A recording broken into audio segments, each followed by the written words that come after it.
Micrófono. Buenos días. Ahora sí nos escuchamos. Permítame un segundo. Ya. Gracias, mis hermanos, por estar ahí. Buenos días a todos los que están presentes. Hay algo que quiero comentarles, compartirles a todos y cada uno de ustedes. Gracias, gracias, gracias por estar ahí presentes. Y mi esposa me dice, aquí le bajamos. Perfecto. Eh, Buenos días, buenos días. Después de estas canciones, después de estos cantos de alabanza, que les recomiendo a los que lleguen un poquito después, que traten de estar durante este tiempo, durante el tiempo de alabanza, porque resulta que la alabanza y la adoración son precisamente no tiempos de entretenimiento, son tiempos para preparar nuestro corazón. Es como cuando vas a hacer ejercicio, no puedes meterte así a correr o a brincar o a saltar, porque seguro te va a pasar algo, o una torcedura o cualquier cosa, o un estirón o un calambre. Es una comparación muy raquítica, pero la verdad es que para escuchar la palabra de Dios hay que alinear el corazón, la mente y el espíritu de tal manera que podamos escucharla. Los niños están con nosotros porque precisamente ellos van a su clase, a una clase a su edad, a su entretenimiento, a su capacidad de comprender las maravillas del Señor. Y en este momento ellos salen, van al salón que hemos adornado. Un día les vamos a pasar, de verdad. Estamos en casa y si Dios permite, anoche teníamos una reunión en la que Dios nos habló y creo que es momento, es tiempo de empezar a caminar.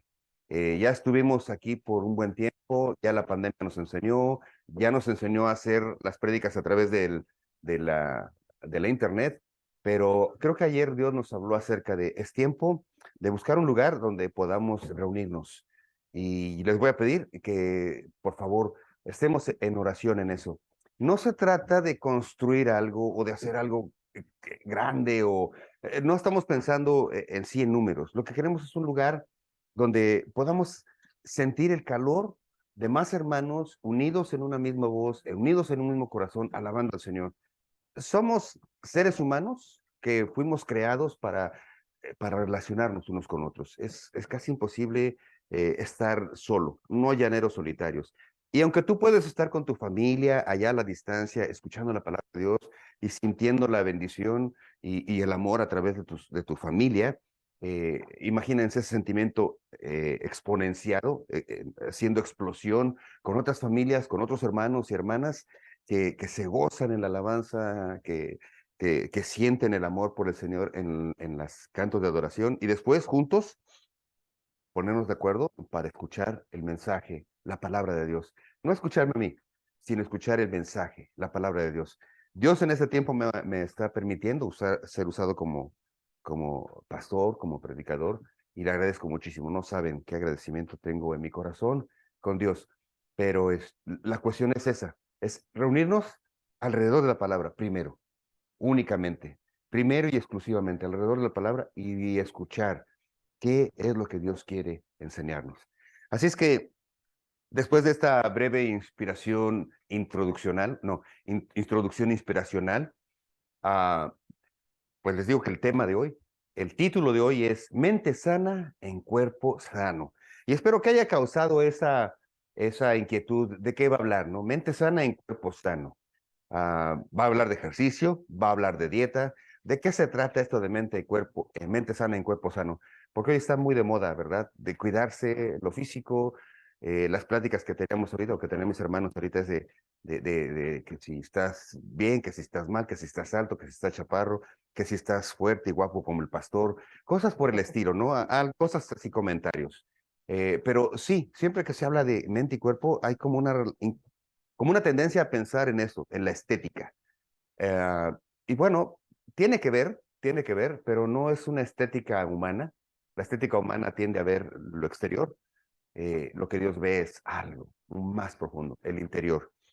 Mente sana en cuerpo sano. Yo tenía la idea de que esta era una frase que los griegos habían creado o que habían sí, ideado, porque de hecho los griegos se conoce como esta cultura que ponía mucho énfasis en el cuerpo, en la mente, Acuérdense que a esta forma de pensar muy intelectual que desarrollaron los griegos se le llamó el pensamiento helénico, y ese pensamiento helénico cayó sobre Roma, de tal manera que todo el que se sentía, el que pensaba, el que pretendía ser de la alta, tenía que hablar griego y pensar y estudiar y leer a los filósofos griegos.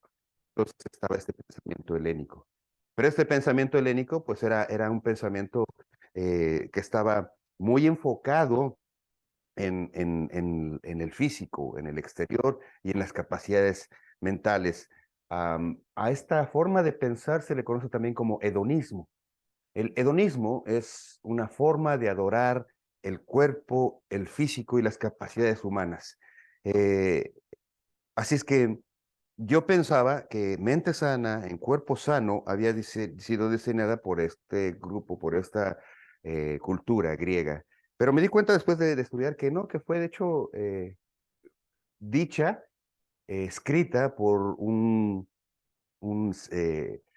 sátiro, y sátiros estos que escriben columnas o que hacen broma literaria acerca de lo que está sucediendo.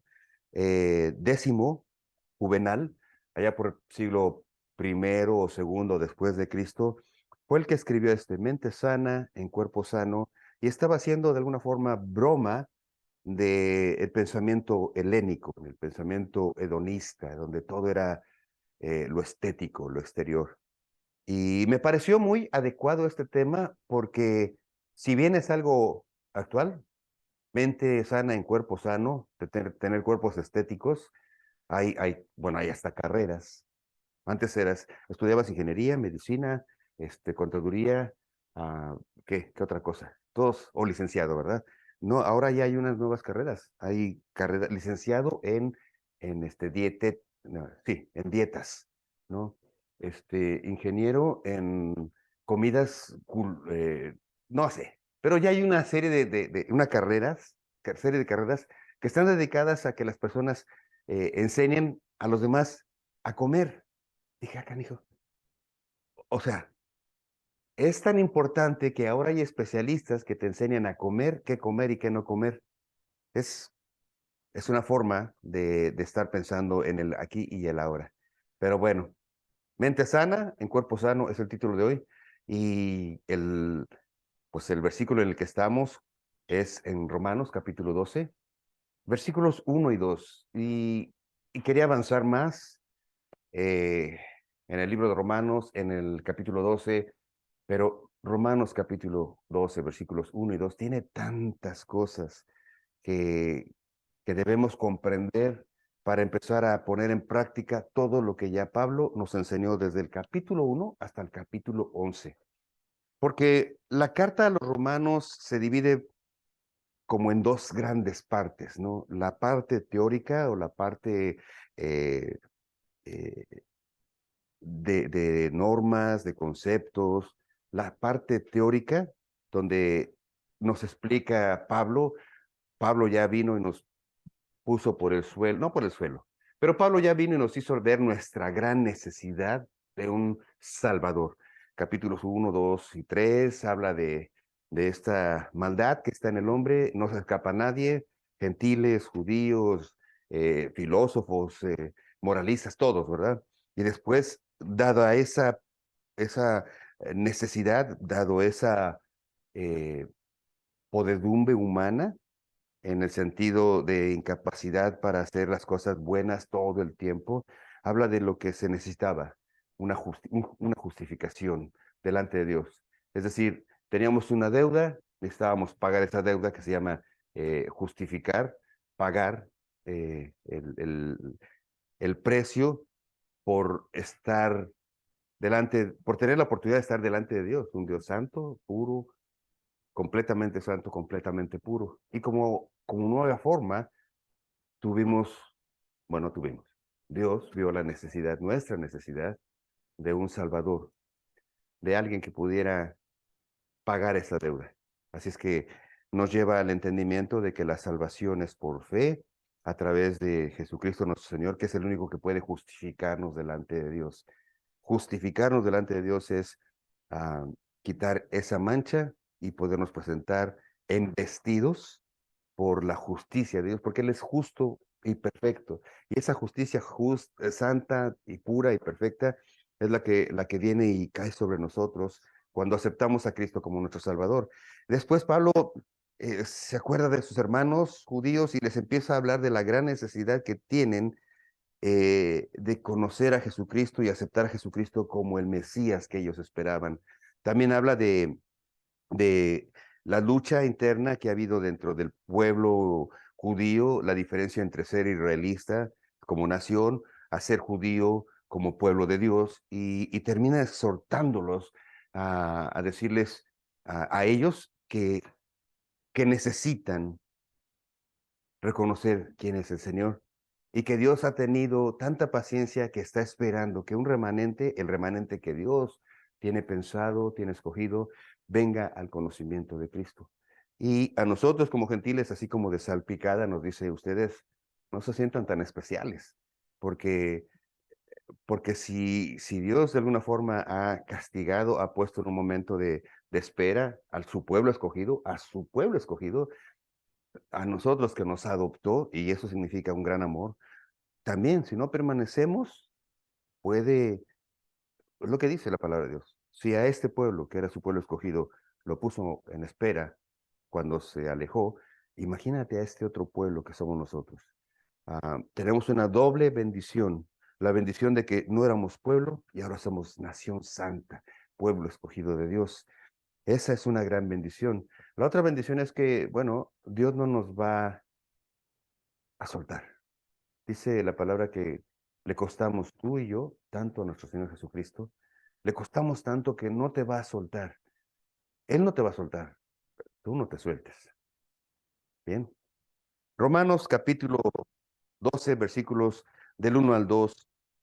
Es muy interesante cómo, cómo les decía que del 1 al 11 es la teoría o es la forma de explicar eh, cómo deberíamos comportarnos, cómo deberíamos ser. A partir del capítulo 12, lo que viene es la parte práctica. Ya vimos por qué, ya vimos el cómo, ya vimos dónde estamos, ya vimos por qué somos así, ya pasamos hasta por este capítulo donde dice, bueno, yo queriendo hacer lo bueno no puedo y hago lo malo que no quiero y esta lucha mental y corporal y física de yo me quiero portar bien, pero termino haciendo lo que no quiero. Ya pasamos por eso, es una realidad y Pablo aquí explicó claramente eso, esa realidad de que todos quisiéramos hacer lo bueno, pero hay algo que nos lleva otra vez a hacer lo malo. Y dice, pues ya me doy cuenta, es este cuerpo.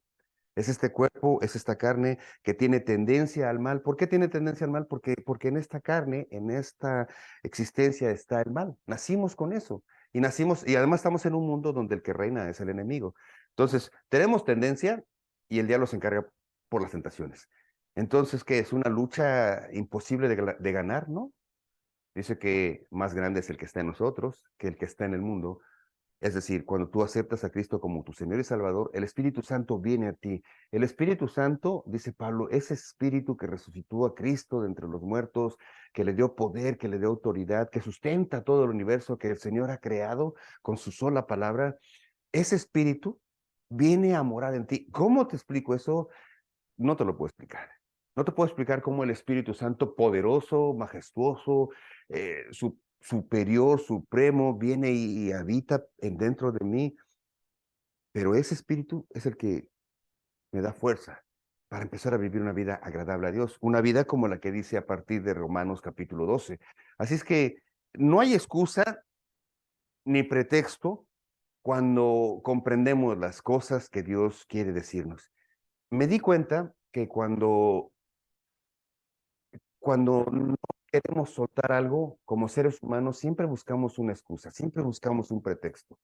Y a veces son excusas y pretextos, a veces son argumentos válidos, a veces son argumentos válidos, muy válidos, desde el punto de vista humano. ¿Cómo le puedes pedir a una persona que ha sufrido una tragedia, que ha sufrido un abuso, que ha sufrido una decepción, una ruptura, un divorcio? ¿Cómo le puedes pedir que se comporte de cierta manera si antes no conoce a Dios como su Señor y Salvador? Es imposible echar a andar un carro si no le pones gasolina. Es imposible echar a andar la maquinaria que te permite vivir en este mundo como apartado para el Señor. Por eso Romanos capítulo 1 al 11 son muy importantes y yo tengo la esperanza de que en tu corazón cada una de estas cosas de las que hemos hablado estén ahí, en tu corazón y en tu mente, de tal manera que cuando necesites de nuevo venir a la teoría para poner en práctica, sepas dónde buscar, sepas dónde escarbar para encontrar eso. Romanos capítulo 12 entonces es la forma práctica de vivir. Y esto es como dicen, como no son reglas, no son normas, no es como la ética y la moral, aunque es ética y moral, no son leyes, no son reglas, aunque son instrucciones dadas por Dios. Y entonces ah, tenemos que empezar a ver las cosas así. Alguien dice, bueno, es que tengo que vestirme así, ahora tengo que hablar de esta manera, ahora tengo que cantar esto, ahora tengo que dejar estas cosas. No, déjame decirte, las cosas del Señor no es qué dejo y qué agarro, qué suelto y que no se trata de eso. Las cosas del Señor no es una lista de cosas que tienes que hacer o no hacer. Las cosas de Dios van más allá de eso.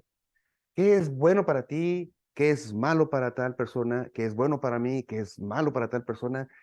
Desde el punto de vista humano, tenemos una gran cantidad de argumentos para decir que lo que yo hago está bien, para decir que lo que tú haces está mal, y tú también tendrás muchos argumentos para decir que lo que tú haces está bien, que la forma en que tú buscas a Dios está bien, y que la forma en la que X persona busca a Dios está mal, etcétera, etcétera. Entonces, si nos ponemos a dictar la ética y la moral como la sociedad lo establece, pues caemos precisamente en ese error.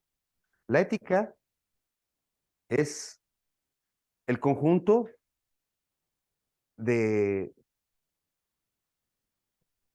instrucciones con las que un ser humano se debe relacionar en una sociedad.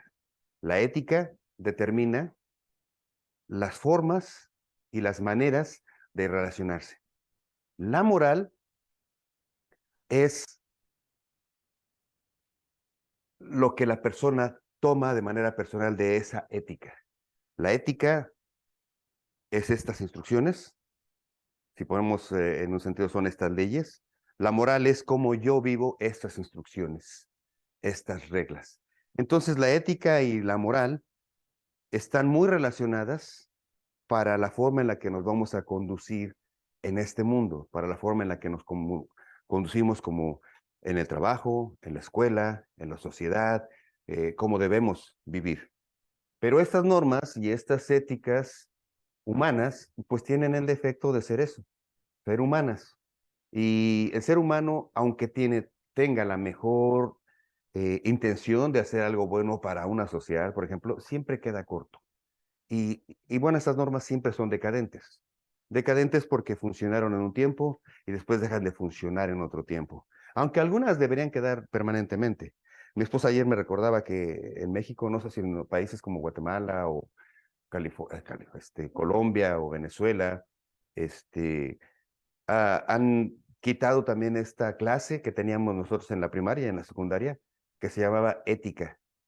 Era una clase que nos daban de ética y yo me acuerdo que era tan básica y a la vez tan profunda como te enseñaban cómo deberías comer.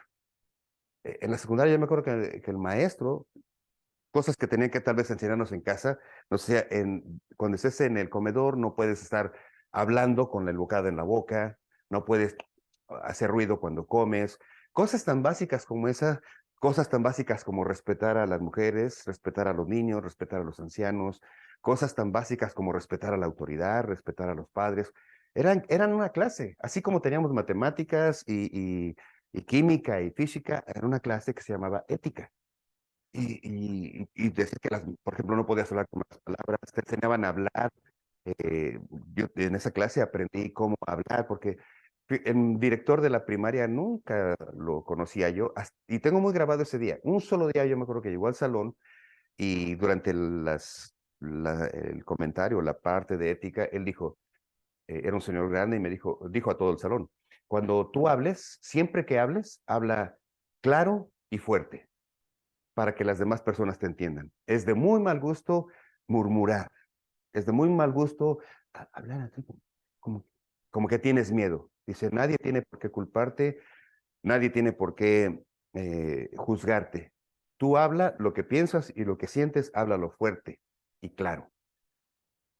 Parece ilógico, parece intrascendente ese comentario, pero a mí me enseñó mucho, me enseñó a hablar lo que pensaba y claro, a veces por hablar lo que pensaba me he metido en problemas, como pues por ejemplo a mi hijo, me acuerdo, mi hijo Eduardo, eh, pues una vez llegó y me dijo que lo habían sacado, expulsado de la escuela y le dije, ¿cómo que te expulsaron de la escuela? ¿Por qué? Dice, por mis creencias. Y pues eso es feo, ¿no? Que por sus creencias lo hubieran expulsado. Entonces fui a la escuela a platicar y le dije a la maestra que por qué lo había expulsado, por sus creencias. Y dijo, es que él me dijo, yo creo que usted está loca. Entonces, pues sí, por sus creencias lo habían expulsado, ¿verdad?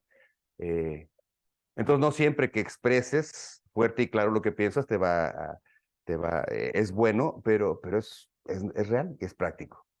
Por eso necesitamos también aprender a pensar para que cuando hables y expreses algo fuerte y claro, esté correcto. Ahora, si, si nos ponemos a definir la ética y la moral con la que deberíamos relacionarnos desde el punto de vista humano, ya estamos mal. La mejor forma de encontrar la verdadera ética, la verdadera moral, la verdadera forma de relacionarnos está en la palabra de Dios.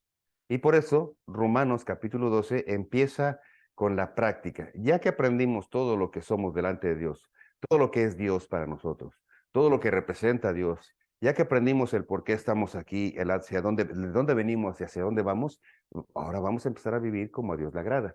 Así es que Romanos capítulo 12, versículos del 1 al 2, dice así. En la versión Reina Valera dice, así que, hermanos, Romanos capítulo 12, versículos 1 y 2. Ujú, aquí. Entonces, vamos a orar porque vamos a leer la palabra de Dios. Y tengo mis hermanos que me dicen, bueno, ok. Padre bendito, te damos gracias, Señor, porque el Señor has depositado en nosotros a tu Espíritu Santo, bendito Dios. Has depositado en nosotros el Espíritu que nos hace buscarte, Señor, el Espíritu que nos mueve a buscarte. Te pido, Señor, que ese Espíritu nos lleve a toda verdad, Señor. Y tu palabra es verdad. Por eso te digo, Padre bendito, te pido, Señor, que cada persona que está aquí reunida hoy pueda abrir, Señor, su corazón para recibirte a ti, Señor Jesucristo, como su Señor y Salvador, para que el Espíritu Santo pueda entonces convertir en claridad lo que para el mundo es locura, tu palabra de Dios, tu palabra, Señor. Nos ponemos en tus manos, bendice tu palabra, la tomamos, Señor, la tomamos con mucho amor y respeto en el nombre de Cristo, nuestro Señor. Amén. Bien, Romanos capítulo 12, versículos del 1 al 2 dice así, en la versión Reina Valera. Así que, hermanos, os ruego, por las misericordias de Dios, que presentéis vuestros cuerpos en sacrificio vivo, santo, agradable a Dios, que es vuestro culto racional. No os conforméis a este siglo, sino sean transformados por medio de la renovación de vuestro entendimiento, para que comprobéis cuál sea la buena voluntad de Dios, agradable y perfecta. El vos y el os a lo mejor nos confunde. Vamos a ver qué dice Nueva Traducción Viviente. Nueva Traducción Viviente dice así. Por lo tanto, amados hermanos, les ruego que entreguen su cuerpo a Dios por todo lo que Él ha hecho a favor de ustedes. Que sea un sacrificio vivo y santo. La clase de sacrificio que a Él le agrada. Esa es la verdadera forma de adorarlo. No imiten las conductas ni las costumbres de este mundo. Más bien, dejen que Dios los transforme en personas nuevas al cambiarles la manera de pensar. Entonces, aprenderán a conocer la voluntad de Dios para ustedes, la cual es buena, agradable y perfecta. Palabras que ya tienen mucha riqueza, pero voy a ir parte por parte. Romanos capítulo 12 empieza con esta expresión, así que. Esta primera parte, así que, es algo así, también se puede traducir como consecuencia de, o por lo tanto, o debido a que, y entonces lo que viene después de eso es una serie de instrucciones o una explicación. Debido a que, o por todo esto, o así que hagamos esto. Entonces, habría que preguntar, ¿de dónde viene el así que? ¿A qué se refiere con así que? O por todo lo que les he dicho. Pues el resumen de todo lo que nos ha dicho está en Romanos capítulo 11, versículos 33 al 36. Hablábamos de moral, hablábamos de reglas, de quién dice que es bueno, qué dice que es malo. Para unos una cosa es buena, para otros otra cosa es mala, ¿verdad? Y en esa definición, pues nos podemos llevar siglos. De hecho, la humanidad pues se ha llevado muchos años en establecer diferentes normas. Y sabemos que lo que antes para una sociedad era bueno, para otra era mala, y de repente empiezan a cambiar las cosas y lo que antes era malo ahora es bueno, y lo que antes era bueno ahora es malo y lo vemos tan prácticamente como pues las cosas que estamos viendo hoy, ¿no? No quiero caer en detalles, pero hay cosas que de pronto empiezan a ser aceptables, aceptables primero y después parece que empiezan a tener cierto destello de positividad y después terminan siendo buenas. Aquí en Estados Unidos pues hemos ya sufrido algunos de esos terribles cambios y el primero que nos deja de pronto es esto de la legalización, la marihuanización de la legalización, no, la legalización de la marihuana, donde ahora pues ya es legal, ¿no? Es legal porque pues a alguien se le ocurrió que es legal. Me acuerdo que vi un político que dijo, esto es bueno. Y entonces siguió por ahí, y ahora ya no puedes decirle a alguien que no fume marihuana en público porque es legal. Entonces, lo que antes era malo, ahora es aceptable y de pronto empieza a ser positivo y de repente empieza a ser bueno porque es bueno hasta medicinalmente. O sea, así es que si nos ponemos a pensar y a dialogar con valores humanos, incluso preguntándole a filósofos, sin considerar a Dios, estaríamos cayendo en ese error que la humanidad ha sufrido por mucho tiempo cuando se ha olvidado de que el Creador es el que nos puede dar las mejores instrucciones. Así es que Romanos capítulo 1 hasta el 11 dijimos, Pablo nos ha venido hablando de toda esta magnificencia de Dios. Y, y la pregunta final, después de hablar del Señor, es, dirían, bueno, ¿y quién sabe por qué Dios hizo esto? O por qué Dios hizo aquello, o por qué no Dios hizo de esta manera las cosas, o por qué si sabía que iba a haber maldad, creó al diablo. A ver, ¿por qué Eva no Dios la protegió? Y entonces empiezas a escuchar algunos conceptos que dices, espérame, o sea,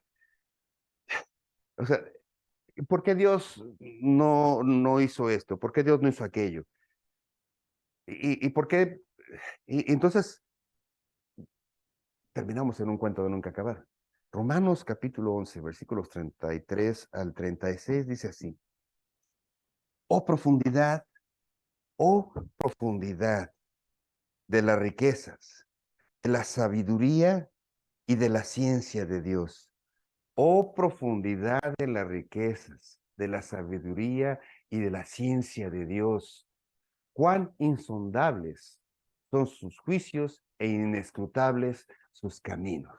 Esto habla de cuán grande es la forma de pensar, cuán profunda, cómo alguien puede con un pensamiento temporal, y me refiero a cualquier ser humano, porque todos tenemos capacidad de pensar, pero si de repente veamos a estos genios, a esos filósofos, dice que esa mentalidad que vemos y que nos impacta, o sea, como a Einstein se le pudieron ocurrir estas leyes de la física cuántica y tú dices, wow, ¿no? O sea, pero aún estas personas, su mente queda muy pequeña cuando dices, oh profundidad de las riquezas, de la sabiduría y de la ciencia. Dios conoce cada constelación, cada galaxia, cada universo, sabe dónde empieza y dónde termina, si es que tiene principio y final el universo.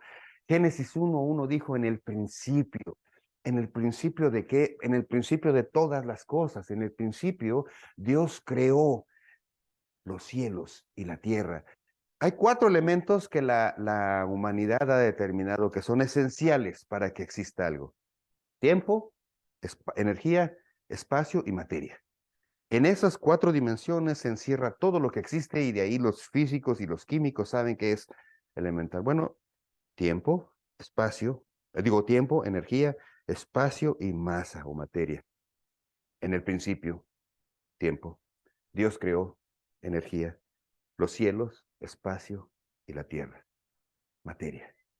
Desde Génesis 1:1 dice que la profundidad de la sabiduría de Dios es insondable. ¿Quién puede? ¿Quién puede descubrir cuán insondables son sus juicios e inescrutables sus caminos? Dice Isaías, porque dice que Dios dice, mis pensamientos son más altos que tus pensamientos y mis caminos son más altos que tus caminos. Dios no ve el problemita que tú vemos. Cuando Dios ve las cosas, las ve en su totalidad. Las ve en el pasado, en el presente, en el futuro, las ve arriba y abajo. ¿Quién crees que pueda tener el mejor plan para tu vida? ¿Tú? ¿Tu mamá? ¿Tu papá? ¿Tu esposa? ¿Tu esposo? El mejor plan para tu vida lo tiene Dios. Tú puedes hacer planes, como decía este hombre. Oh, ya vio mucho sus graneros. Dijo, ¿qué voy a hacer? Ya sé, voy a construir mis graneros y voy a guardar todo. Y después me voy a sentar y voy a decir, ya tengo mucho para vivir. Y dice lo que Jesús estaba hablando. Necio, le dijo, ¿no sabes que el ángel de la muerte viene hoy por tu alma? ¿Y lo que tienes de quién será? Y es que a veces nos olvidamos que somos temporales, somos finitos. ¿Quién puede decir que mañana vamos a estar aquí? Dios tiene el mejor plan. Por eso dice que los planes y sus caminos son inescrutables, o sea, y son magníficos. Porque, ¿quién entendió la mente del Señor? ¿Quién entendió la mente? ¿Quién puede decir y describir a Dios? ¿O quién fue su consejero? Esas preguntas cuando alguien me dice, a ver, ¿por qué Dios hace esto? Es como sentar a Dios así, en una silla y decirle, a ver, quiero que me expliques por qué hiciste esto, por qué hiciste esto. ¿Quién, quién pudiera sentar a Dios, el creador de todas las cosas, en una silla y empezarle a pedir explicaciones de lo que él hace? O aconsejarle cómo hacer las cosas. ¿O quién le pidió a él primero para que le fuese recompensado? Si de él son todas las cosas, porque de él y para él son todas las cosas, a él sea la gloria por los siglos de los siglos. Dios es todo, tiene todo, sabe todo, está en todo lugar, en todo momento, es omnipresente, omnipotente, omnisciente. Dios, conociendo todas estas cosas, vio nuestra necesidad y ya nos dejó ver a través de Pablo que sí somos pecadores. Ya nos explicó que teníamos una deuda con Dios porque alguien dice, pues yo no soy malo, yo no he hecho cosas malas. Y Pablo termina diciendo a través de los versículos capítulo 3 y 2 y 3 lo malo que somos, en todos los sentidos. Ahora, unos dicen, bueno, es que este sí es malo, este es malito. O sea, este es bueno y este es muy bueno. Pero delante de Dios no hay buenos ni malos. Es decir, no hay ni uno bueno. Porque cualquier cosa que está en contra de Dios es una mancha a un Dios todopoderoso, inmaculado, santo, limpio. Y esa mancha que haces con tus acciones, por pequeña que sea, no la puedes borrar con nada. Además, manchaste a Dios, ofendiste a Dios. ¿Qué le puedes dar a Dios para que quede en deuda a Dios contigo? Es ya Pablo nos habló de todo esto. Ya no hay excusa ni pretexto. Dios es grande. Ok, ya entendí que Dios fue pecador, que en esa necesidad Dios envió a Jesucristo y que gracias a Él ahora puedo venir delante de Dios. La respuesta inmediata es, ¿qué hago, Señor? Heme aquí, ¿qué quieres que haga? ¿Cómo puedo demostrarte mi amor? ¿Cómo? O sea, si tú dices que no hay ni uno bueno y que todo lo que hacemos, nuestras obras son trapos de inmundicia, entonces, ¿qué hago, Señor? Si dices que lo que haga es volátil delante de ti, ¿qué hago, Señor? Bueno, de nuevo, lo mejor que podemos hacer es venir a la palabra de Dios. Romanos capítulo 1, capítulo 12, versículos 1 y 2 empezó con eso. Así que, ¿qué? Por todo esto, como consecuencia de todo lo que ya te expliqué, dice, hermanos, os ruego por la misericordia de Dios. Fíjate que la palabra dice hermanos. Aquí Pablo ya no está hablando a aquellos que no conocen a Dios, sino se está refiriendo a todo aquel que ha entendido y reconocido a Jesucristo como el Hijo de Dios y lo ha recibido. Juan capítulo 1, versículo 12 dice, porque al que lo recibe, al que cree en su nombre, Dios le ha dado potestad de ser hecho hijo de Dios. No se trata del que quiere, no se trata. Dice, más a todo el que lo recibieron, todos los que lo recibieron, a los que creen en su nombre, les dio potestad de ser hechos hijos de Dios. Por eso los cristianos nos llamamos hermanos, porque cuando tú recibes a Cristo como tu Señor y Salvador, Dios te da la potestad de que tú te puedas llamar hijo de Dios. Así es que aquí hay hijos de Dios, hay hijos de Dios y entonces somos hermanos. Y Él les dice así, sabiendo que todos a los que les está hablando ya entendieron quién es Jesús, quién es Dios Todopoderoso, les dice, les voy a hablar a ustedes que entendemos esto, hermanos, os ruego por la misericordia de Dios. Pablo tenía autoridad moral y autoridad espiritual, porque Dios lo vio de tal manera que lo escogió y lo eligió como apóstol. Y esa autoridad le podía haber dado autoridad para decirnos, les mando, les ordeno, les indico, ¿verdad? Pero no hace eso. Pablo con mucho amor hace esta expresión de os ruego, les suplico, les imploro. Es como cuando dicen las mamás, porque esa es otra cosa, ¿verdad? Es por tu bien, no, ese es un castigo, no. Es ese ruego por lo que más quieras, por lo que más quieras. ¿Y qué es lo que más quieres? ¿A tu papá, a tu mamá, a tu hermano? No, fíjate, ¿qué son las misericordias de Dios? Esto es, cuando yo vi estas cosas, digo, wow, Dios mío, perdóname porque a veces sí, bajado o desentendido algunas cosas. ¿Qué son las misericordias de Dios? Las misericordias son esos regalos que Dios nos ha dado, esos actos de amor y de bondad. Y el primer acto es que nos dio su Hijo, que nos dio su Hijo único. De tal manera amó Dios al mundo, que envió a su Hijo unigénito, para que todo aquel que en él cree no se pierda, mas tenga vida eterna. Él entregó a su único Hijo para morir, para derramar su sangre por ti, por mí. Esa es la misericordia de Dios. Nos dio a su Hijo unigénito. La otra misericordia que Dios ha tenido contigo y conmigo es que nos ha dado su Espíritu Santo. Porque sin el Espíritu Santo dentro de nosotros sería imposible agradar a Dios.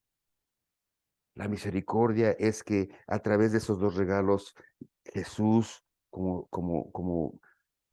Cordero de Dios, como instrumento de santificación y el Espíritu Santo como lo que nos da fuerza para seguir, esas dos cosas formaron la salvación, la justificación, la santificación de la que ahora somos objeto. Somos salvos por fe, no por obras. Hemos sido justificados, es decir, eh, la deuda que teníamos, Dios, Jesús ya la pagó por nosotros y estamos siendo santificados, es decir, somos apartados para Dios, pero además Dios está limpiándonos y lavándonos y transformándonos cada día, cada día. Sí, no se trata de venir limpio delante de Dios, porque nunca te vas a poder limpiar ni lavar tú mismo. Tienes que dejar que Dios te lave. ¿Se acuerdan que nuestro Señor Jesús le estaba lavando los pies y dijo, es necesario que yo los lave? Y dijo Pedro, no, pues entonces lávame completo, ¿verdad? Esa necesidad de, ok, ya entendí que sin ti no puedo lavarme, o solo tú puedes lavarme, entonces lávame completo. Es una necesidad naturalmente humana. Entonces, Señor, báñame completo. Eh, y dice entonces que Él es el único que puede santificarnos, lavarnos. No se trata de dejar de hacer cosas antes de venir, sino amar a Dios primero, entender es quién es Dios y Él, con su poder, te va a ayudar, te va a quitar eso que tú no has podido.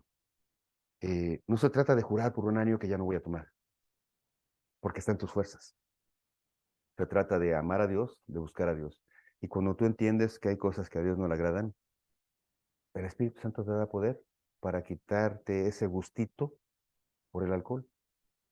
Y cuando te das cuenta que vas a tomar una copita y sabes que a Dios no le agrada, poco a poco, mira, poco a poco. Hay personas que de la noche a la mañana, mi suegra, yo admiro mucho a mi suegra porque ella fumaba muchísimo. Y yo también fumaba mucho cuando, y fumaba mucho.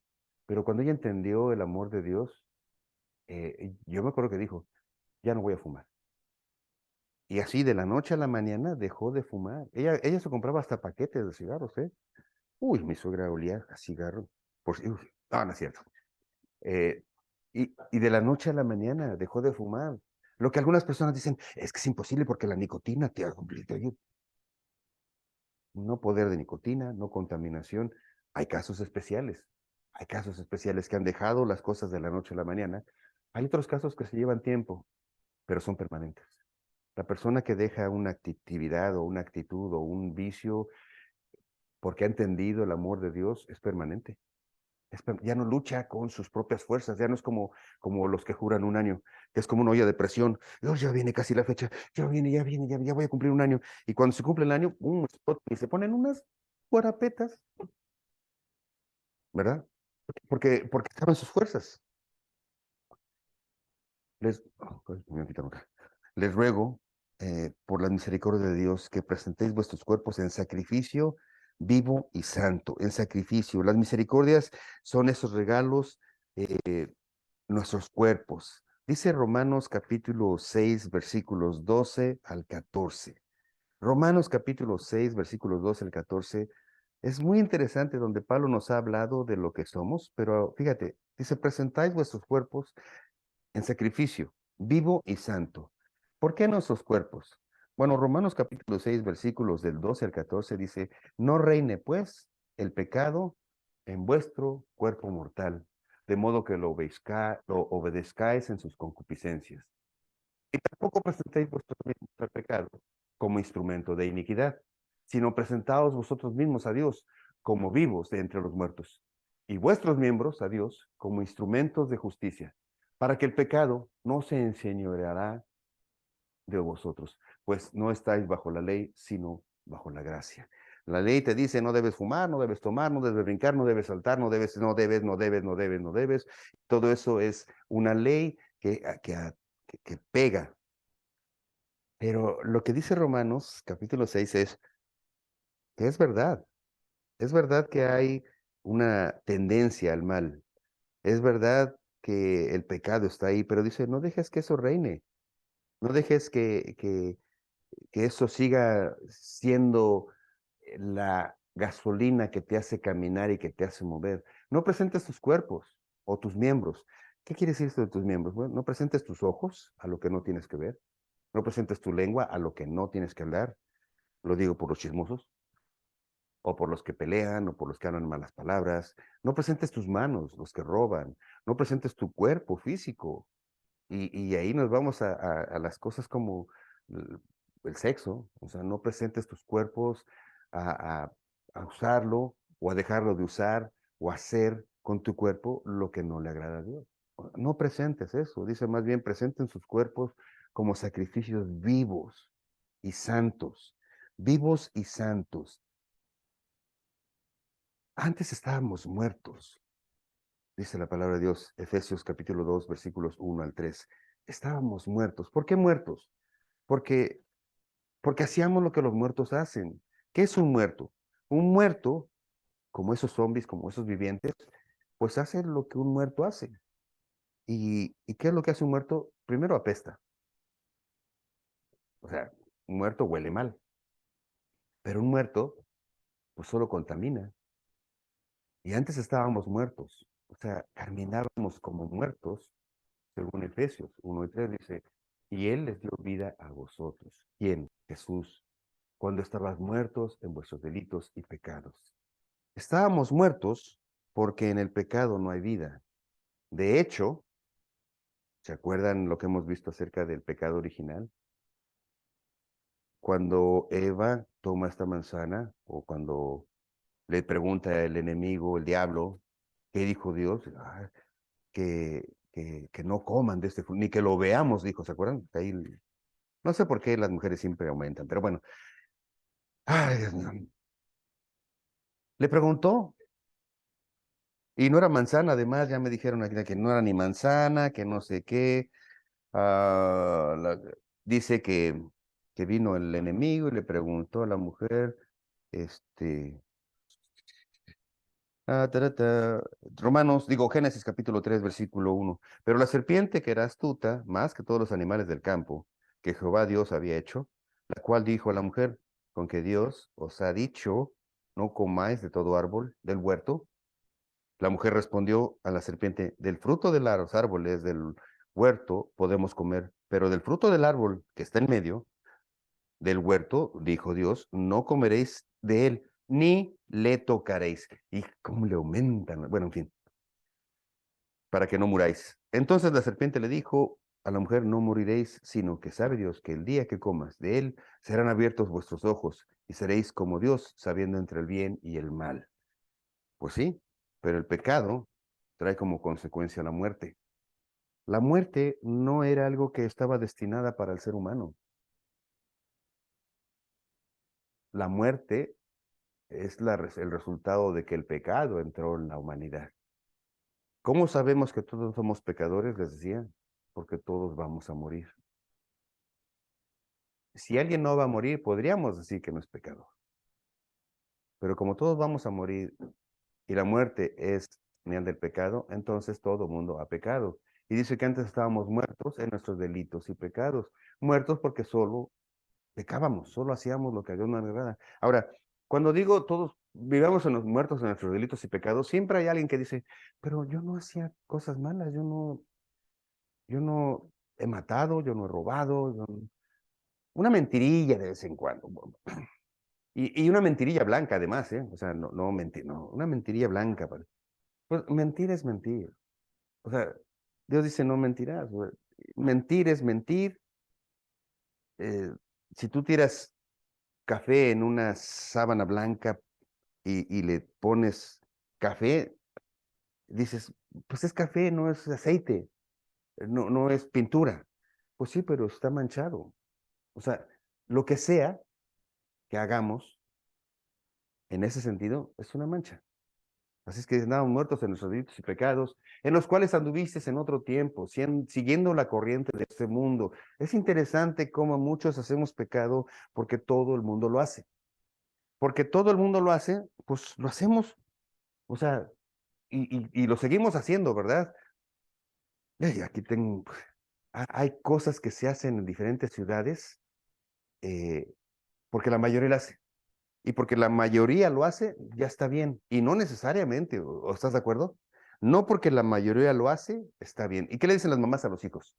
¿Por qué hiciste esto? Es que mis amigos también. Oh, y porque tus amigos se van y se avientan al pozo, tú también te vas a aventar al pozo.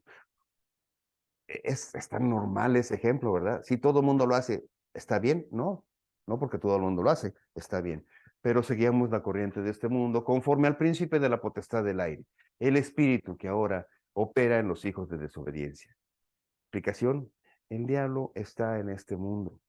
El diablo sabe lo que le gusta al ser humano y entonces crea todos esos elementos y hay drogas, y hay bares, y hay música, y hay porque el diablo ese es su trabajo, dice la palabra de Dios que él vino para robar, matar y destruir. Nada más eso vino. A robar, a matar y a destruir. A robar esos sueños para agradar a Dios. A matar anhelos, a matar personas, a matar y a destruir planes para agradar a Dios. Eso vino. O sea, no nos sorprendamos de que las cosas tienen siempre, las cosas que queremos hacer para Dios siempre hay un estorbo. Va a haber, pero más grande es el que está en nosotros que el que está en el mundo. Y la puerta que Dios abre, nadie la puede cerrar. Y todas estas cosas que contamos, todos aquellos que entienden y reciben a Jesucristo como Hijo de Dios y como su Señor y Salvador. todo eso viene delante de ti, a tu equipo de guerra, todo eso. Dice el versículo 3, entre los cuales, dice los hijos de desobediencia, entre los cuales también todos vivimos en otro tiempo, en los deseos de la carne, haciendo la voluntad de la carne y de los pensamientos, y éramos por naturaleza hijos de ira, lo mismo que los demás. Al vivir de esa forma, todos hemos sido partícipes de esas obras, todos, todos, todos. O sea, esa es verdad. Todos hemos sido partícipes de esas obras cuando no tenemos a Dios. Y aún teniendo a Dios. O sea, ¿cómo se oye esto? Y aún teniendo a Dios, seguimos haciendo, sí, pero estamos en un proceso de santificación. Ahora ya no es válido. Ahora ya no es que lo haces y te justificas. Ahora hay personas que vivimos queriendo agradar a Dios y de pronto hacemos algo que sabemos que no está bien. Déjame decirte que cómo duele fallarle a Dios. Te duele en el corazón, te duele en el corazón. Si antes no matabas, no robabas, pero mentías, así. O sea, eras la hermanita de la Santa Divina Vela cansada, pero mentías y vuelves a mentir, te va a doler. Te duele ofender a Dios cuando entiendes quién es Dios. Te duele lastimar a Dios cuando entiendes lo que Él sacrificó para que tú y yo tengamos vida. Te duele, te ofende, que Dios te ha amado, Dios te ha explicado su amor, lo has entendido y vuelves a fallar. Entonces ese proceso de santificación, sí es a través de ese dolor. Y a través de ese dolor, pues dejamos de hacer ciertas cosas. Cuando terminamos de hacer o de tener la tendencia al pecado, déjame decirte que es hasta que muramos. O el día que morimos, dice nuestro Señor, dice la palabra de Dios, que la santificación viene a su plenitud. Es decir, morimos, dejamos este cuerpo de tentación y pasamos a un cuerpo resucitado, a un cuerpo transformado, a un cuerpo limpio, donde el pecado, la presencia del pecado ya no está. De tal manera que como ya no está en este cuerpo, en este cuerpo, ya no hay tendencia al pecado, ya no va a haber tendencia. Ese es el anhelo de todos nosotros, el anhelo de vivir ya sin esa carga que constantemente nos hace volver a pecar. Yo le pido a Dios, ayúdame, Señor, porque si yo me suelto tantito de la mano de Dios, créeme, no sé dónde estaría. Y si tú te sueltas, no sabes dónde estarías. Primera de Pedro capítulo 3, Primera de Pedro capítulo 4, versículo 3. Me gusta mucho este versículo porque, déjense los leo, no lo tenemos creo en la pantalla, porque les pedí, bueno, en fin. Primera de Pedro capítulo 4, versículo 10. Les pedí, ¿podemos poner eso? Y me dijeron, no, ya no, no, está bien, no lo hacemos.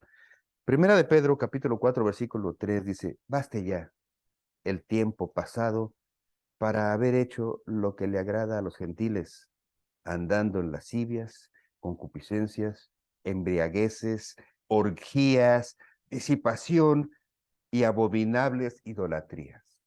Baste ya, baste ya. Primera de Pedro, capítulo 4, versículo 3. Baste ya el tiempo pasado para haber hecho lo que agrada a los gentiles, andando en lascivias, concupiscencias, embriagueces, orgías, disipación y abominables idolatrías. Dice Pedro aquí, ya. O sea, ya te divertiste, ya, baste ya de eso.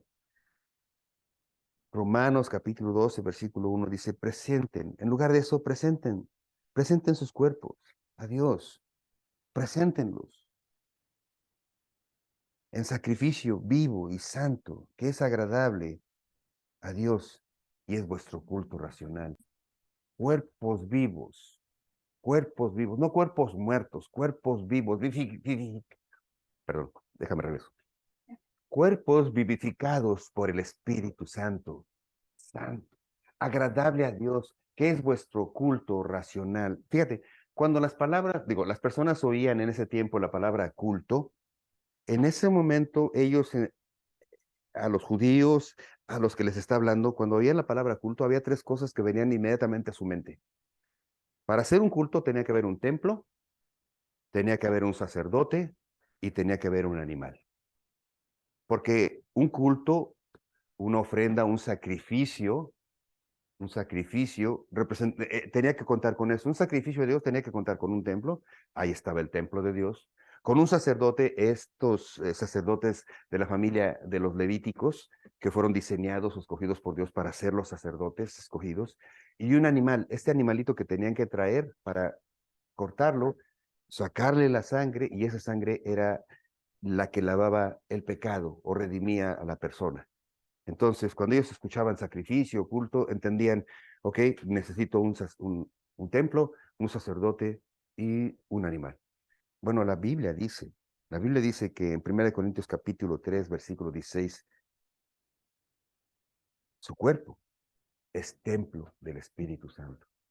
Tu cuerpo, mi cuerpo, cuando tú recibes es templo del Espíritu Santo, por eso debes cuidar tu cuerpo.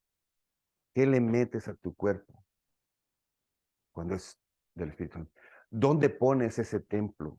¿En dónde te metes? ¿En qué tugurios? ¿En qué bares? ¿En qué relaciones? ¿En qué palabras? ¿En qué música? ¿En qué amistad? Ese es tu templo. ¿A dónde estás poniendo el templo de Dios? Y luego tenían en mente el templo. 1 Corintios capítulo 3, versículo 16 dice, tu cuerpo es el templo del Espíritu Santo. Ahora necesitamos un sacerdote. 1 Pedro capítulo 2, versículo 9 dice que nosotros somos pueblo escogido, linaje escogido, sacerdote de Dios.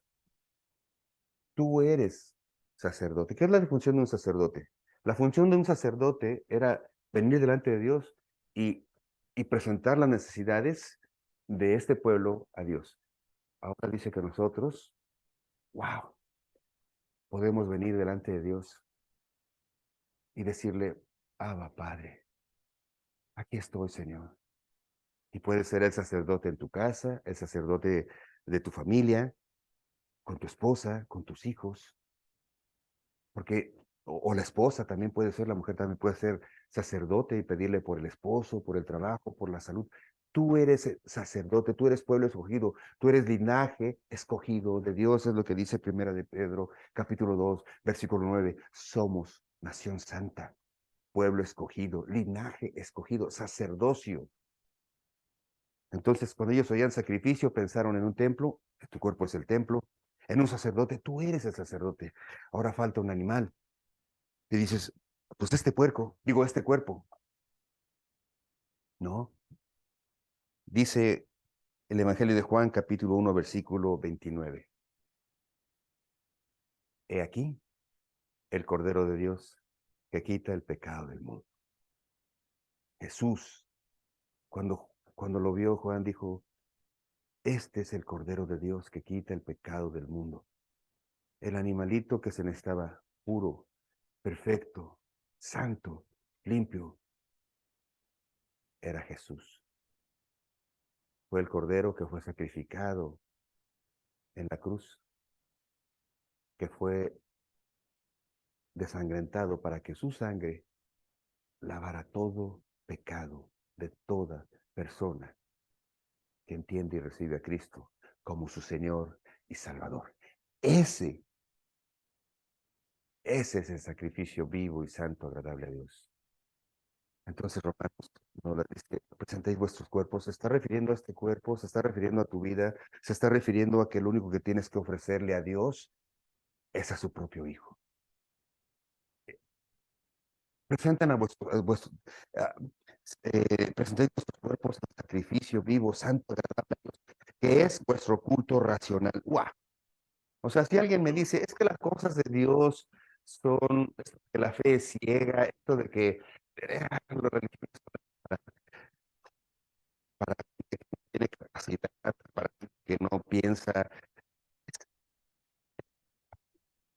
Hay un filósofo, Nietzsche, este filósofo que se conoce como el padre de la eh, filosofía, ¿verdad? Tiene un libro donde escribe, bueno, toda su filosofía está basada en el ser humano. El hedonismo en su máxima expresión surge de aquí, de esta filosofía, de este filósofo muy moderno, que decía que dentro de ti está la fuerza, tú eres campeón, eh, si tú logras, te esfuerzas, logras, todos esos ahora son muy populares, pones así, ¿no? No sé qué, y todas esas cosas. Es hedonismo puro, es pensar ahora, que tú puedes elevar tu pensamiento, que puedes elevar. Y cuando me dice aquí el versículo que es tu culto racional, pregunto, ¿qué hay más irracional en esta filosofía que van y abrazan un árbol y dicen, es que Dios está aquí y como Dios está en todas partes, pues está en este árbol, así es que me abrazo de este árbol para agarrar energía? ¿Dónde es más irracional, por ejemplo, darle más valor a la defensa de los animalitos? Porque hay muchas organizaciones que no le pegues a un perrito, no lastimes a un animalito, porque los animalitos, ¿dónde está lo racional cuando dicen que un bebé en el vientre de una madre se puede acabar? Hay quien defiende a los animalitos, pero no hay quien defiende a un bebé que está en el vientre de la madre esperando nacer, que es creación de Dios, que Dios ya conoce cuántos huesos, cuántos cabellos, porque dice que Dios te conoció y me conoció desde el vientre de nuestra madre. Ya conoce Dios ese ser. ¿Dónde está lo racional? ¿Dónde dice qué es vuestro culto racional? Oye, más racional o más irracional que eso, no entiendo. Este es tu culto racional. Presentarte tú mismo como sacrificio vivo y santo, agradable a Dios. Ahora, el título decía, mente sana en cuerpo sano. Y parece que está empezando al revés, porque dice aquí, está hablándonos de este cuerpo, ¿verdad? Pero la segunda parte tiene que ver con tu mente, tiene que ver con tu mente. Y dentro de la teología, dentro de la escritura hebrea, en el corazón se hallaban los sentimientos, en el corazón se hallaban los recuerdos, en el corazón se estaban las decisiones. El corazón y la mente tenían el mismo significado. Ahora, si en la mente están las decisiones, y en la mente están los recuerdos, y en la mente está el yo, en la mente está el tú, todo lo que tú eres está en tu mente, ¿verdad? En tus recuerdos. Pues la mente también se conoce como el alma. El alma, la mente y el corazón están íntimamente ligados, íntimamente ligados. Dice un escritor que leí que el alma está compuesta por la mente y el corazón, de tal manera que cuando alguien muere, el corazón deja de latir y el cerebro deja de pensar, porque el aliento de vida salió del cuerpo y se llevó el corazón y se llevó la mente. La mente y el corazón forman el alma. Y si el alma es algo que no se puede tocar, porque dice Génesis que Dios formó al hombre del barro, lo hizo así como una figurita, y luego Dios sopló, exhaló el aliento de vida, el neuma de Dios. Y ese neuma es el que te hace moverte y caminar. De tal manera que cuando alguien cuelga los tenis, dicen, o estira la pata, o se lo lleva, hace así, el aliento de vida sale. El alma y la mente se han ido de ese cuerpo. Una persona puede físicamente estar vivo y lo conectan y el tren pasa a las 12 y tenemos salidas a las... No, perdón, es que sonó el tren. Ok, ¿en qué íbamos? Oh, sí. Entonces, las tortas de jamón se preparan... No, no, ¿verdad? Oh, sí, el cuerpo de... Sí. Eh, la mente y la mente y el corazón forman el alma. Entonces, cuando sale este aliento, ya el cuerpo la persona salió. Les decía que puede haber un cuerpo vivo. ¿Se acuerdan? Bueno, médicamente hay personas que las tienen conectadas, dicen a las máquinas, pero dicen ya es un vegetal. O sea, ya su corazón no late por sí, sino lo están impulsando. Y ya no hay señal en su mente. O sea, es un cuerpo, simplemente un cuerpo. Pero el alma es lo que hace que este cuerpo funcione. La mente es la que hace que este cuerpo se mueva. ¿Ok?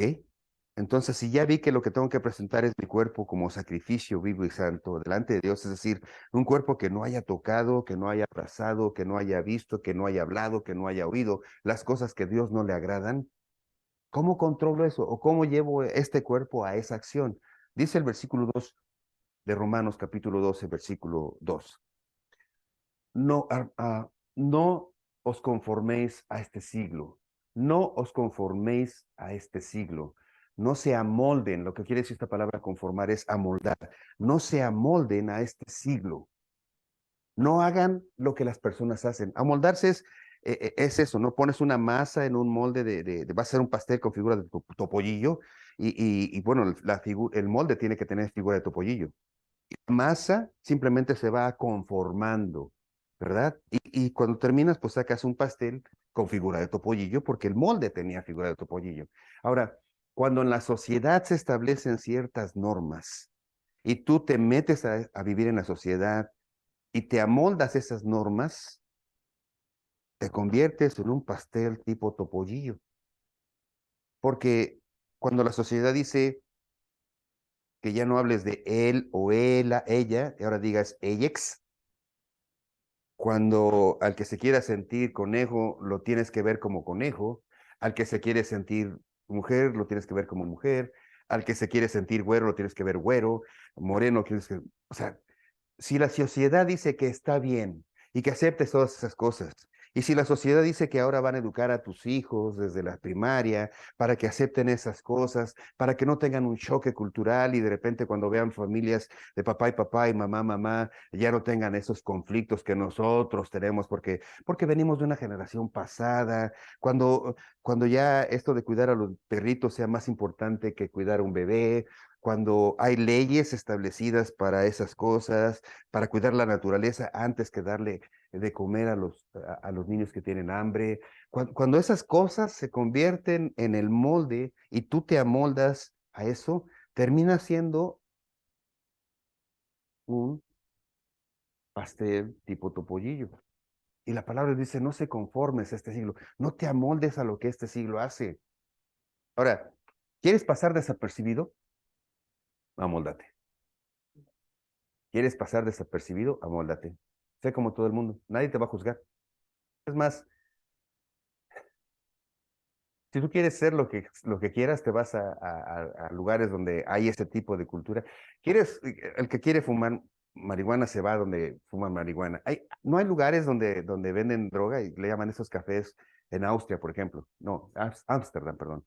Donde hay cafés donde venden droga y droga de un tipo, droga de otro tipo. Te quieres meter cualquier droga, hay lugares donde puedes ir. Porque dice, amóldate, te quieres perder, te vas a donde hay y nadie te juzga. ¿Quieres ser diferente? ¿Y cuánto amas a Cristo? ¿Quieres ser diferente? Y que Cristo es tu Señor y Salvador. Y como Cristo va contra todo eso, inmediatamente saltas. Eres una mancha dentro de esa masa que el mundo quiere hacer. Ya no te amoldas, ya eres un estorbo, porque ahora hablas la verdad. No te amoldes. Incluso las iglesias se están amoldando. Las iglesias empiezan a no predicar tanto del pecado o del infierno porque las personas ya no quieren oír eso. Hablemos de cosas positivas, del poder está en ti, de todo lo puedo en Cristo que me fortalece, de que Dios me abrirá las ventanas de los cielos y derramará sobre todos bendiciones. Y hablemos de eso, porque hablar del otro como que ya no le gusta a la gente. ¿Qué no es eso, amoldarse al mundo? Acuérdate que democracia no es la forma de vivir para el Señor. Democracia es hacer y vivir de acuerdo a lo que la mayoría quiere, ¿verdad? Vamos a hacer una votación. ¿Quién quiere que hoy comamos comida, esto, ¿no? En la casa dices, ¿quién quiere comida china? ¿Quién quiere pizza? A ver, votemos. Comida china, comida. Y se hace por votación. Bueno, la sociedad vive así, por democracia, por lo que a la mayoría le conviene. Y si la mayoría dice que fumar marihuana está bien, ahora te tienes que aguantar porque estás en tu casa y el vecino, vives en un departamento y el vecino de abajo y el de arriba fuman marihuana. ¿Qué crees? Tu casa se llena a olor a marihuana. Pero no puedes decir nada porque hablas a la policía. Oiga, están fumando marihuana aquí arriba. ¿Y en dónde? Y abajo. ¿Y están en su casa? No, están en su departamento. Ah, tienen libertad de hacerlo. Porque es legal y están en su casa y están en su departamento. Entonces, si la mayoría dice, eh, una de dos, o vas en contra o te amoldas, ¿verdad? Pero para vivir para Dios no se trata de democracia. No se trata de que si la iglesia tiene que hacer lo que a todo el mundo le agrada. Se trata de teocracia. Nosotros debemos vivir bajo una teocracia. Democracia viene de la palabra demo, de muchos. Cracia es leyes. Y entonces, cuando dices democracia, tenemos que ajustarnos a lo que la mayoría quiere. Teocracia viene de la palabra teo, que es Dios. Dios estableciendo la forma en la que debemos de vivir. Y nosotros como cristianos debemos vivir bajo una teocracia. Preguntarle a Dios todo el tiempo, Señor, ¿esto está bien o esto está mal? Fíjate que aquí me acuerdo mucho que cuando yo empecé a vivir el cristianismo, una forma en la que me enseñaron o me decían que podía dejar de hacer lo que antes hacía que estaba mal, era cuando vayas a hacer algo, pregúntale a Jesús, ¿qué haría en tu lugar? Y eso, pues me costaba trabajo entenderlo. Sí, me costaba mucho trabajo entenderlo, porque ¿qué opinas? O sea, si le preguntas, ¿qué haría el Señor Jesús en este lugar? Obviamente, pues Él siempre iba a hacer algo diferente, ¿verdad? La pregunta no es, ¿qué es lo que iba a hacer? La pregunta real que tienes que hacer es, ¿por qué lo harías así, Señor? O sea, cuando tú le preguntas a Dios o entiendes a Dios su forma de pensar, preguntas a Dios por qué la palabra de Dios dice esto, por qué, por qué la palabra de Dios tiene este versículo de no te conformes a este siglo, sino sean transformados. Cuando no te basas tu religión en un versículo, sino buscas en toda la palabra de Dios, cuando aprendes toda la palabra de Dios, entonces al estudiar la palabra de Dios, al leer la palabra de Dios, tu mente empieza a ser transformada y empiezas a actuar y a vivir como Jesús viviría. Ya no es, ya no le preguntas qué harías, porque te va a decir yo no lo haría. Y a lo mejor yo me quedaba, ¿y por qué no lo haría? ¿Verdad? Porque, ok, Jesús no tomaría, pero, pero yo por qué no podría tomar. Pero cuando empiezo a pensar, empiezo a ver lo que dice la Biblia dice acerca de los vicios, acerca de la pornografía, de la lascivia, del adulterio, de la mentira, del asesinato, ¿por qué lo dice? ¿Por qué lo prohíbe? ¿Por qué? Entonces, ¿sabes qué? Ya ni lo toco. Ya ni lo toco porque ya entendí lo que Dios quiere para mi vida.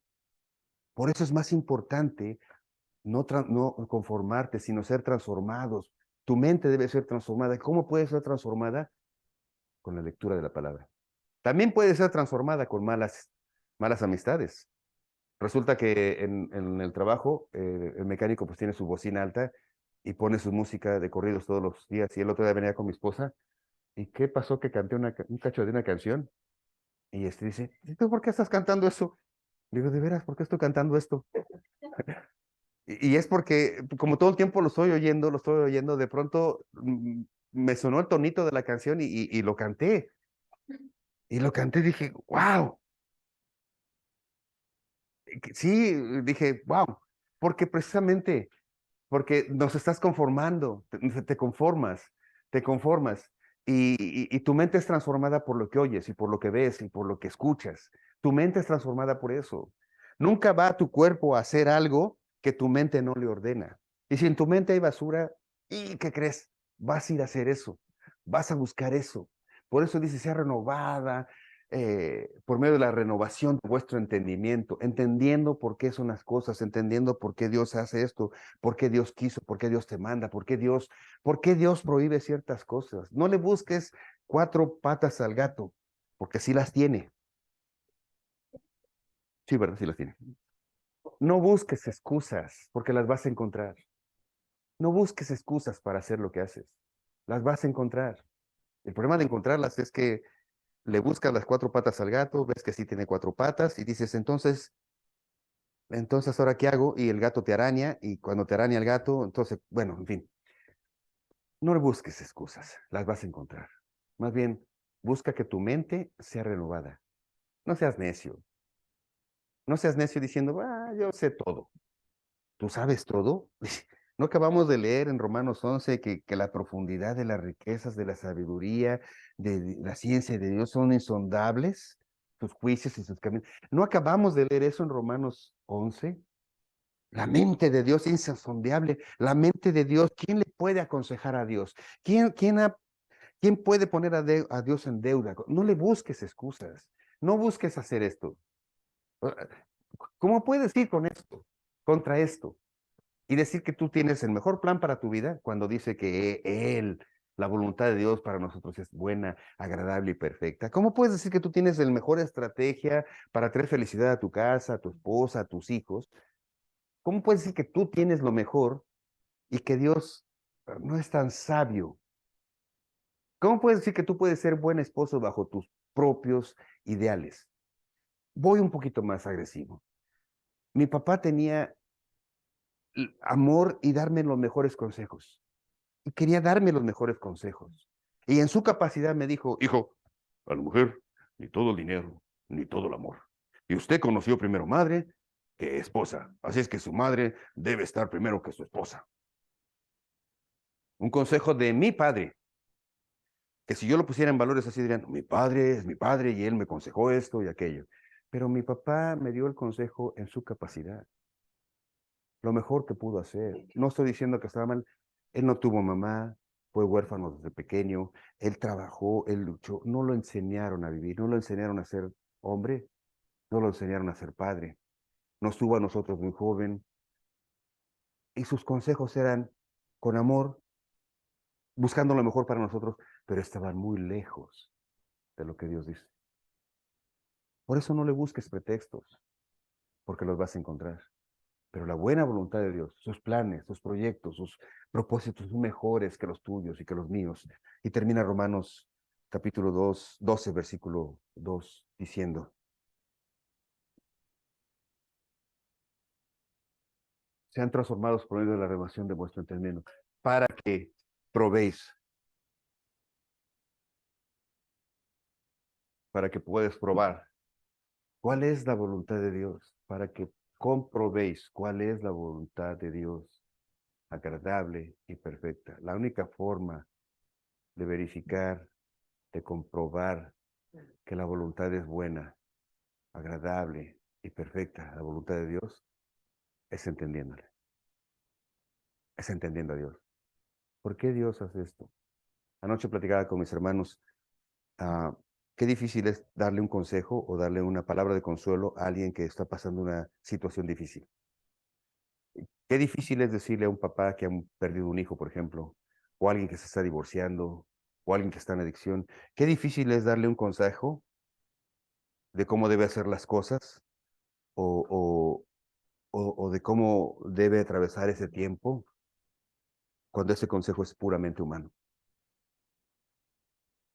Qué difícil, es imposible, pero qué maravilloso es cuando la persona entiende el amor de Dios, entiende quién es Dios, entiende qué quiere Dios para su vida, porque entonces, sea lo que sea, todo obra para bien. Pero nadie lo puede entender hasta que no busca a Dios. Esto de que todas las cosas obran para bien es una locura decírsela a un mundo que no conoce a Dios y que pregunta, ¿y por qué Dios hace esto? ¿Y por qué Dios permite las guerras? ¿Y por qué Dios permite las enfermedades? No le puedes explicar humanamente. Lo que hay que empezar por conocer a Dios. Por eso tú y yo necesitamos predicar la palabra de Dios, predicar el amor de Dios. Por eso esto de buscar un lugar donde podamos, en ese calorcito de sociedad, hacer que alguien se sienta a gusto en medio de una comunidad donde hay amor y a través de esa sensación de seguridad que provoca el estar junto a personas que se aman, empieza a buscar al Señor. Porque dijo nuestro Señor Jesús, en esto conocerán que son mis discípulos. No en que hablan grande o en que tienen grandes iglesias o en que hacen grandes espectáculos. Dice, en esto conocerán que son mis discípulos, en que se aman unos a otros, en que se cuidan unos a otros. De tal manera que cuando alguien llega a un lugar donde se aman unos a otros, donde siente esa protección, abre su corazón y pregunta, Señor Jesús, ¿me puedes perdonar? Y la pregunta es, y la respuesta siempre es así, Dios puede perdonarte todo pecado. Y tú le dices en tus palabras, Señor, reconozco que he hecho mal delante de ti, reconozco que soy pecador, Señor, que estoy muy lejos de ti, pero entiendo que tú me amas tanto, Señor, que no quieres que me pierda, sino que quieres que venga a ti, Señor. Y por eso enviaste a tu Hijo unigénito. Me amas tanto que enviaste a tu Hijo unigénito a morir en la cruz por mí y que su sangre lava mis pecados y que ahora a través de ese sacrificio ya no huelo mal, ya no estoy sucio y puedo venir delante de ti, Señor, y abrazarte como Padre y decirte, Abba, Padre, aquí estoy, Señor. Enséñame a vivir.